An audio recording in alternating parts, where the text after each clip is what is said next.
For years, Russia's economy was viewed as resilient and stable, but the war in Ukraine has significantly altered that picture. Military spending has risen sharply, costing billions each month. To sustain the effort, the Kremlin has turned to domestic sources of funding, including its wealthiest citizens. Since the conflict began, Russian authorities have reportedly collected over $50 billion from a small group of oligarchs. More than 100 privately held assets have been taken over by the state, often citing reasons such as corruption or poor management. Whether this approach can stabilize the economy or risks damaging it further remains an open question. After the Soviet Union's collapse, there was optimism that Russia could develop into an open, globally integrated market economy. The reality of the 1990s was more complicated. Economic crises, high inflation, and corruption undermined public confidence. By the time Vladimir Putin became president in 2000, much of the country's strategic wealth had been sold off in controversial privatizations. This period saw the rise of the oligarchs, business leaders who controlled large industrial assets and held significant political influence. Figures like Oleg Deripaska, Boris Berezovsky, Vladimir Gusinsky, and Mikhail Khodorkovsky built global business empires, owned media outlets, and maintained networks that reached deep into politics.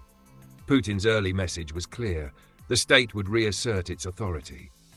Wealth was tolerated, but political challenges to the Kremlin were not. This arrangement, coupled with high oil prices, produced strong economic growth in the 2000s.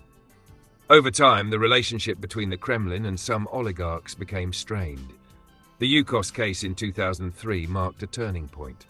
After Khodorkovsky spoke publicly about political reform, he was arrested and his oil company was taken over by the state. Similar disputes arose with Berezovsky and Gusinsky, leading to the loss of their media assets and eventual exile. The state also applied more subtle forms of control, revoking licenses, tightening regulations, and encouraging the sale of companies to Kremlin-aligned buyers. When the war in Ukraine began, the earlier non-interference, understanding between the government and wealthy business leaders effectively ended. Western sanctions froze assets abroad, and Russian authorities began requiring major contributions to domestic and war-related projects. Some businesses were nationalized.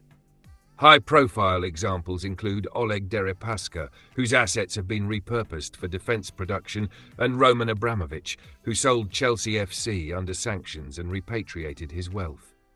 Even close allies like Gennady Timchenko have faced financial scrutiny. For ordinary Russians, the economic changes are tangible. Wages have not kept pace with rising costs. Food prices have increased significantly. In some cities, staples like potatoes cost several times more than the previous year. Many households are adjusting their diets to cheaper alternatives. Housing expenses remain high, with mortgages made difficult by interest rates above 20%. The official inflation rate, around 8 to 9%, is lower than many citizens' personal experiences. While the government describes these effects as temporary, they have become a lasting feature of daily life since the conflict began. Thanks for watching, and I hope you enjoyed the video.